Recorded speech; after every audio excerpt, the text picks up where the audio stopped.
Hey guys, welcome to this week's video. I'm so excited for this video because this week I will be having my followers on Instagram choose my TBR. I have 3 pairs of books that will be going up against each other. I'll show you each pair when I post the story. So that means I'll be reading 3 books in this video. It is a reading vlog, so stick around if you want to hear my thoughts. I tried to do the pairings kind of similar books to each other just to see which one won between the two. I thought it would be more interesting that way. I tried to do similar like popularity between the pairs and similar vibes just based on what I know about these books. The first pairing we have is Once Upon a Broken Heart by Stephanie Garber and Divine Rivals by Rebecca Ross. These are both really popular romantasy books, so fantasy with heavy romance subplots. I'm really excited to see which one will be chosen. I'm not really like rooting for either one of them. I would be so happy if either one of these won. I'm really excited to read one of these. I am almost done with my current read, which I'll probably finish tomorrow evening, so that's why I'm posting the poll right now so that I can let people respond and then I can see the results tomorrow when I am ready to start a new book. So I'll talk to you guys then and show you the results. I'll put a little picture on the screen of what my story post looks like. Yeah, I'm looking forward to this video, so I'll see you guys tomorrow. Hey guys, so I have let the poll run for like 24 hours. So I'm gonna look at it now and see which book won and which book I'll be starting. So we'll look on Instagram. Okay, so it looks like Divine Rivals won 56%, and Once Upon a Broken Heart did get 44%, so it was kind of close. That's exciting. I'm really excited to read Divine Rivals. I believe this book is like academic rivals to lovers in a fantasy setting. There's 2 characters who work at the same like paper, like newspaper. They're competing at the paper, maybe for a job. I think her brother goes off to war, and she's writing letters to her brother, who she thinks is her brother. But the main male character is actually getting the letters and writing back to her. So there's like a bit of secret identity there. Yeah, the letters aspect is really interesting to me. I can explain a little better once I've read some of the book because this is just me talking about what I've heard from other people. I don't want to read the synopsis because sometimes that gives stuff away that I don't want to know. So I'm really excited to get into this one, and I'll give you guys an update once I can share my first impressions and give you guys a better explanation. Hello guys, I just made it to page 70, so I wanted to give you guys a little bit of an update on how I'm liking it and a better synopsis. I am enjoying this a lot. It's very interesting because it's like a fantasy, but it feels like a historical fiction.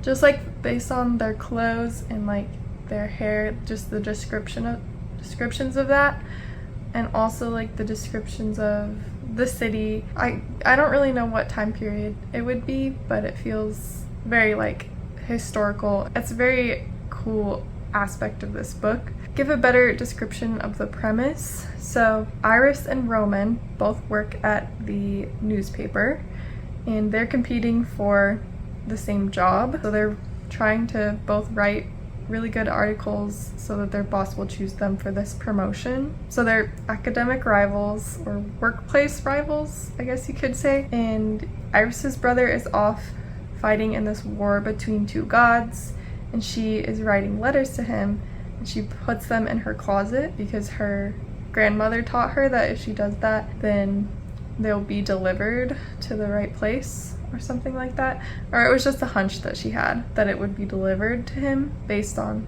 what her grandmother had told her when she was a child. She learns that these letters are not being delivered to her brother but someone else. So she is writing to this like anonymous pen pal basically, which is kind of similar to like You've Got Mail. I love that movie. And also the letters are being sent to Roman, and we get his perspective as well, which I love. He is reading her letters for a few months as she's sending them, and then he finally is responding to them. So he knows that it's Iris who's sending him the letters, but she does not know that it's Roman.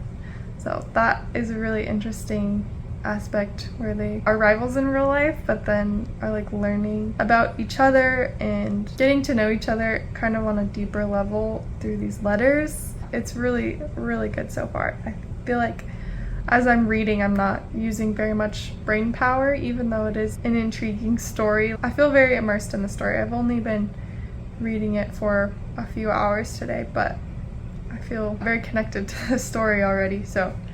And I just love this naked hardback. Like, how cute is that? Little typewriter. I'm gonna keep reading. I'll probably give you guys an update a little bit later and post my poll for the next book when I'm like halfway through, maybe, or when I think I'll finish the next day. Talk to you guys later. Hello, so I have made it 214 pages into Divine Rivals, and I am loving it. I love it so much. I am tabbing it even, which I almost never tab book, but I just had to. These tabs are just all the sweet moments that the main male character is just being the sweetest. And I feel like I'm running out, but I love this book. I feel like the relationship is on a much deeper level because they have that sense of like anonymous. You could talk to someone without the consequences of opening up too much, I guess. So like the relationship that's growing between them through their letters is so sweet. I really like that it has like that emotional connection to it. The way that he is just obsessed with her, like through his letters, but also in real life. And she just like has no idea. It's so cute. So I'm really liking it. And I have like less than 150 pages left, so I definitely need to post my poll. The next two books that I'm gonna put in the poll are both books that are the last book of a series that I'm reading. We have As Good as Dead by Holly Jackson. This is the last book in A Good Girl's Guide to Murder series. I'm really excited to read this. Everyone says that it's kind of sad, so I'm kind of worried about that, but I'm looking forward to it. I really love Pip and Ravi, and there's one character that there needs to be some justice, and I'm really hoping that this book will give me that. There's that. And then I also have Vow of Thieves by Mary E. Pearson. This is the second book in the Dance of Thieves duology, and I gave that book 5 stars, so I'm really looking forward to reading this. Some of my friends have read it and they said that it was better than the first one. So I probably have to do a little bit of a refresher on the first book, just like look at the synopsis, because it was a while ago that I read it. I am very intrigued to see which of these books will win. I know for sure some of the people that follow me have read this one, but I feel like this one looks like the cover is kind of interesting. And same with the title. Like, if you haven't seen this book before, you don't know what it's about or what it is, then this one might be more intriguing to people. So I don't know. We'll see who wins. I will update you guys. I'll put a little picture of my story post.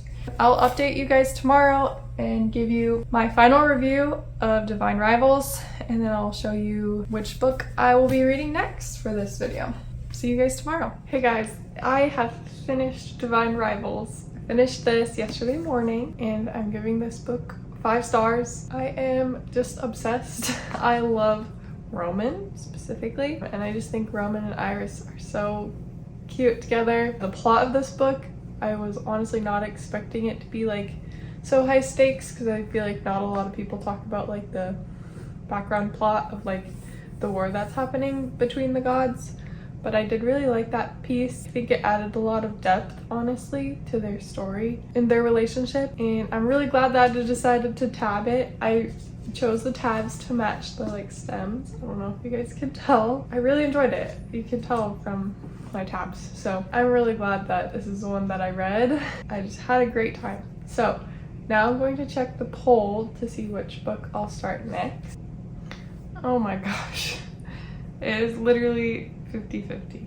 Oh gosh. Literally, it's 5 votes to 5 votes. I don't know what to do. I feel like I guess I can choose what I want. That's so funny. Okay, I am going on a plane. Like today I'm leaving to go to Colorado, So I will be filming a little bit while I'm there, maybe trying to decide which book would be best for that, like while I'm there paying attention on the plane and while I'm busy and stuff. I think I'm gonna choose As Good as Dead just because I know these books are very fast-paced and I'm usually very intrigued by them and like sucked into the story of them. So that way I'll be able to like focus more when there are more distractions. I was not expecting to get literally 50-50, but all right, this is the one that I'm choosing for myself. I will probably start this one on the plane because I have to work, and then we're leaving immediately after that. So I'll update you guys when I can. It might be tomorrow and I'll be in Colorado. So see you guys then. Hey guys, it is quite literally a week later. I've been very busy in Colorado with my family and just hanging out. So I haven't read very much, which is why I'm updating you this late. But I meant to read more on the plane, but as I showed you guys in the last clip, I chose this book to read, which is like a YA thriller. In this book, I read literally the first 2 pages in the airport, and it's very much about like her experience after the events of the last book, which were pretty intense, and like it's a lot about her PTSD and stuff like that, and it was giving me anxiety. I already have anxiety in airports and on planes and stuff, so I was like, I'm gonna read something else just for this plane ride on my Kindle, and that's what I did. So I didn't get to this book until recently, and yesterday I finally had time to read a big chunk of it. So I got to page 100, and I just wanted to give you guys my thoughts on it. I feel like this one, it's the 3rd book in A Good Girl's Guide to Murder. This one seems much darker than the other 2. I feel like the end of the last book is really when it got pretty dark. So it doesn't feel very YA to me. It feels kind of like adult topics, but the main character she just graduated high school, so that's why it's YA, but everything else seems like it's very adult topics. So if you guys are thinking of reading this, definitely look up the trigger warnings. It's pretty heavy, but I'm enjoying it. It's more high stakes for sure, and I just love the characters, so I'm liking it, but it's not as lighthearted as the first one, which is what I enjoyed about it. Not lighthearted, but like the character has just changed so much.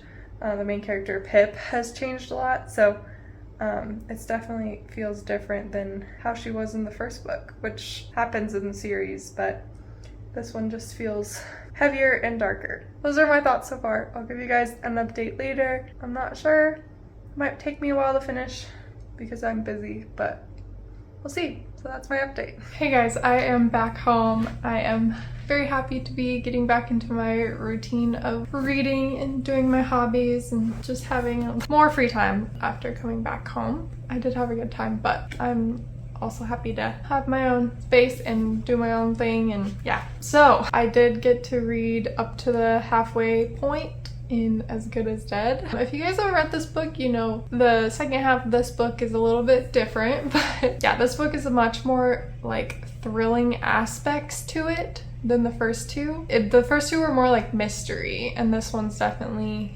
mystery thriller. I think I feel a little bit less anxious about it than I did earlier. I think just being back in my own house has helped a lot. I'm really interested to see where this goes. I'm glad that I'm gonna be able to finish the trilogy and just know like the final piece of the story. Hopefully it all works out the way that I am hoping it is. I don't know if I can say that I'm enjoying it, but I am very intrigued, and like the story has captured me, and I just need to know what happens.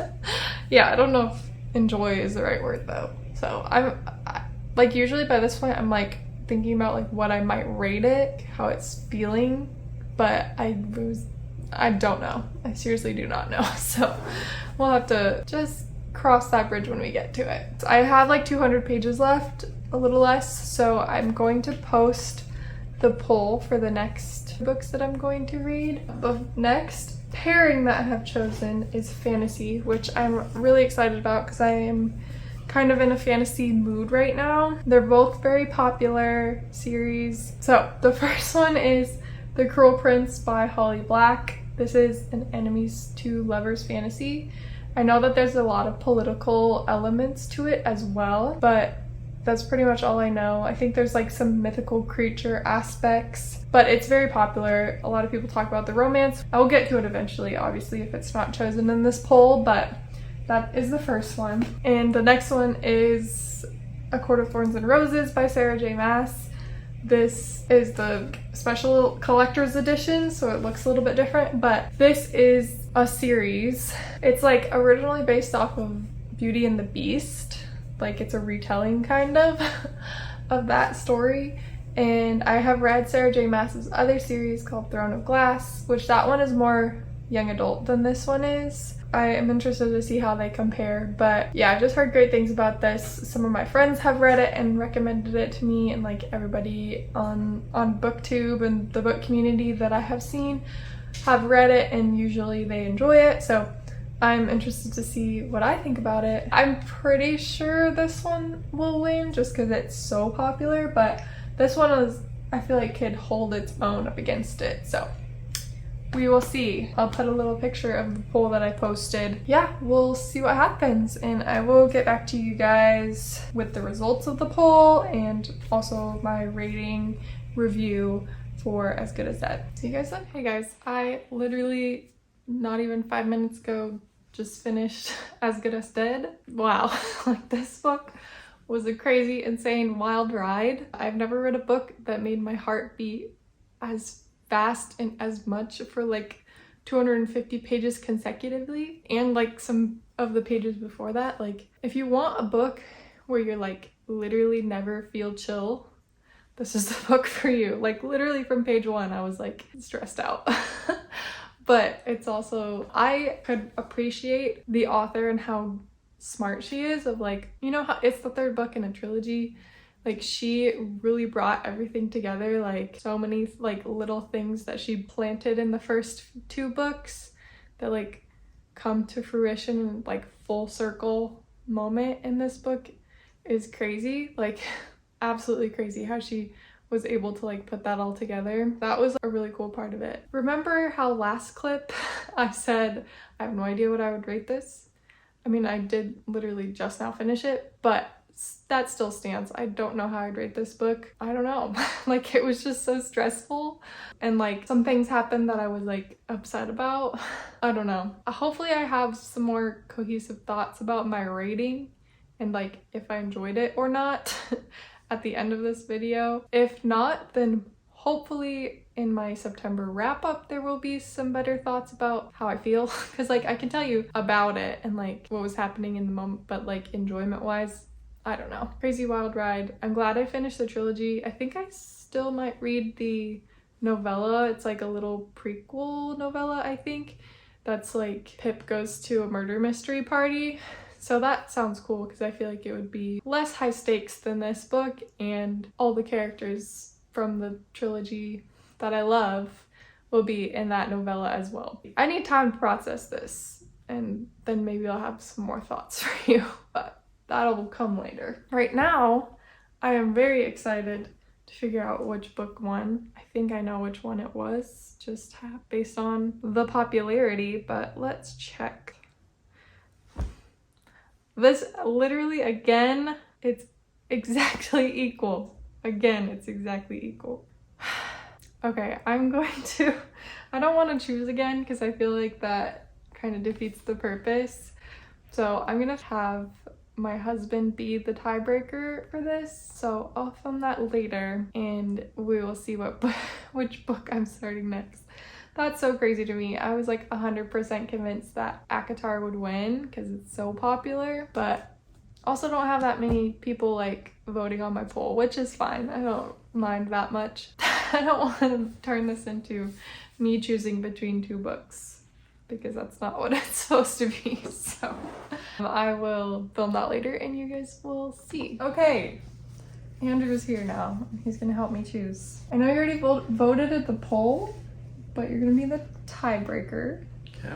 So first book is The Cruel Prince. You can look at it. Okay. Next book is A Court of Thorns and Roses. I'll give you my thought process. I don't know what either of these are about. I just know that Court of Thorns and Roses is a very, very popular series.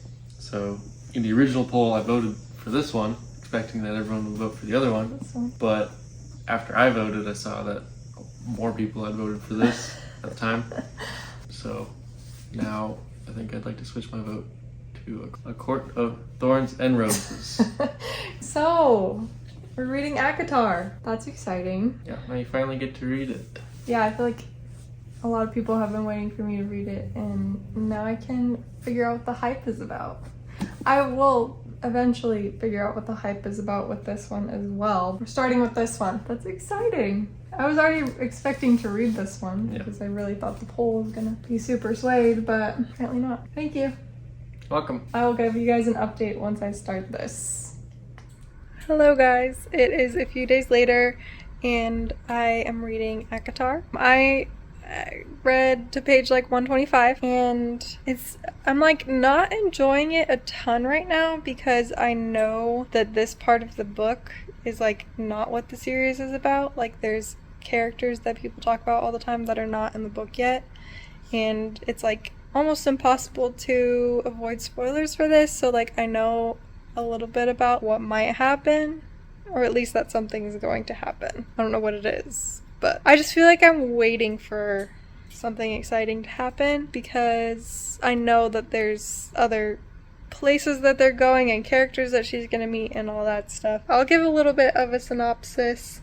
So the main character, Feyre, her and her family have lost their fortune, and she has become the one who's kind of responsible for them and like is taking care of them, making sure that they eat, things like that. So she hunts to catch food, pretty much. Like she hunts deer and rabbits and squirrels and stuff.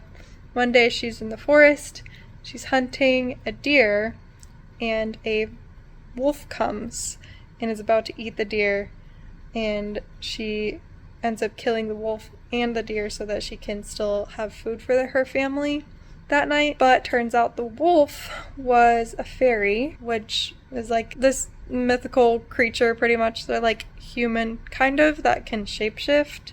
Some of them can. And it's like against the treaty between the fairies and the humans. So one of the other fairies comes and is like, hey, you took a life of a fairy. The treaty says that human life is supposed to be taken in its place. So what we're gonna do is you're going to come live in the land of the fairies for the rest of your life, and that's how they're going to like fulfill that rule in the treaty. She like loses her life by having to live in the fairy lands instead of continuing her human life. Right now she is in the fairy lands. But like saying that, I know that this series is not just about that. I don't know it yet. I don't know what it is, but I just feel like I'm waiting for it to get there. I'm a little bit bored at the moment. And one of my friends was texting me who really loves this series. She said it doesn't really get interesting until 3/4 of the way through. And I'm over 1/4 of the way, so we're getting there, but it's just frustrating to have to like wait that long until something exciting happens. I'll keep you updated if I have any major updates before I finish, and I'll let you know how I feel about it. So I have made it halfway. I haven't had a ton of time to read, so it's taken me quite a few days to get here. But the one big thing that has happened so far is we met Rhysand. Just like very briefly there was a moment, but he never said his name or anything, but he said the quote that like I've seen on Instagram and stuff everywhere, that like the thing that Rhysand says. So I know it was him. So I'm excited for when we will actually get to the part where he's like a character in the book. But I feel like most of this has just been like we're learning about fairies, like certain things about them and like different kinds of fairies and their powers, and also her interactions with Tamlin and Lucian. I'm just suspicious of what's going on because I know that the plot's gonna change a lot and something big is gonna happen. So I'm really excited to get to that part. So I'm not like hating it, but it's still just like exposition, it feels like. Hopefully this is interesting to those of you who've read this book already and you like know what's gonna happen. Like, I'll let you guys know my review as soon as I can, but I probably won't talk to you guys before then, unless something big happens. You never know. That's my update on acotar. Talk to you guys when I'm done, hopefully. Hi guys, I finished acotar finally, so I can give you my review. I finished it yesterday. I feel like I needed a little bit of time to process it because this did not end how I expected it to. I expected this book to change a lot towards the end. I did really enjoy the action that happened in the last like quarter of this book. I thought it was really interesting and I was reading very quickly because of it. I don't know, it was just not what I expected, and it's weird how much your expectations can change how you feel about a book. Like, I have no idea. If I had never heard of acotar before and I just read this book, I have no idea what my thoughts would be on it because I just kept like theorizing about what would happen, and I think what I expected the series to be happens in later books. So my thoughts on this one, I guess I was just confused by it a little bit. Just no one ever talks about this part of the series. So I still really liked it. I think the way that Sarah J. Maas writes her characters is really interesting, and the relationships between the characters too. I really liked that this one is in first person because Throne of Glass is in third person. I liked that a lot because you get more connected to the character, I think, the main character. But yeah, I was pretty bored for most of the book, but I did like the last part of it, the action part, and I am planning on continuing the series. I just want to know where it goes. It's raining. Yeah, I decided I'm gonna give this 4 stars. It wasn't my favorite thing ever, but I still liked it, and I like Sarah J. Maas and her characters. I enjoyed filming this video. I got a 5-star read out of it with Divine Rivals, and then I ended up deciding to give As Good as Dead 4 stars, which that one was a kind of book that I've never read before, so that was cool. And then I got to start a series that has a lot of hype. So I would say this is very successful reading in this video, and I hope that you guys enjoyed watching it, and let me know if you guys did, and I hope that you guys have a great day. Bye!